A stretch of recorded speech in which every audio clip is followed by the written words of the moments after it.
Here is the 4 steps I took in the past 10 days to successfully launch the MVP for my tech startup, Art. If you are trying to turn your ideas into a real product, stick around, because I'm about to break down the processes and share some tips you can use for your own project. Step 1 was all about market analysis. Before jumping into development, I had to make sure there was some demand for my app. I spent a few days researching who my user would be. Art lovers, virtual reality enthusiasts, and people looking for unique ways to experience art. I focused on finding pain points that art could solve. One thing I found, people want a fun, interactive way to view art in a digital space that feels personal. That instead guided the rest of the processes. Pro tip, don't skip this step. Understanding your market early can save you tons of time and frustration. Step 2 was defining the MVP. I didn't want to build everything at once, that's a common trap. I focused on the core features that would make art functional and appealing, but kept it simple.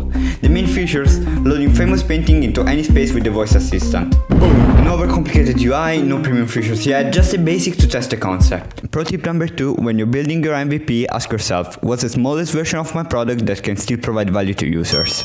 By the way, if you're finding this breakdown helpful so far, make sure to give this video a like and hit that subscribe button. I've got tons of more startup tips and updates coming and you won't want to miss them.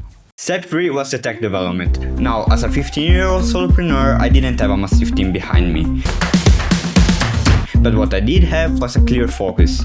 Using Unity and the SideQuest SDK, I built the voice assistant features and got the app to load paintings into the 3D space.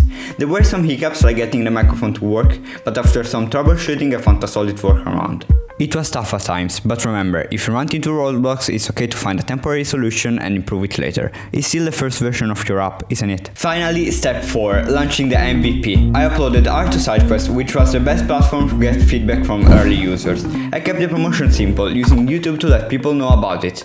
Now I have an MVP out in the world and it's all about gathering feedback, improving and preparing for the next phase. So that's the 4 steps I took to get my MVP off the ground, but don't just take my word for it, you can try art yourself. Head over to SideQuest, download the app and let me know what you think in the comments. And if you want more behind the scenes startup content, check out my latest YouTube shorts. See you in the next video.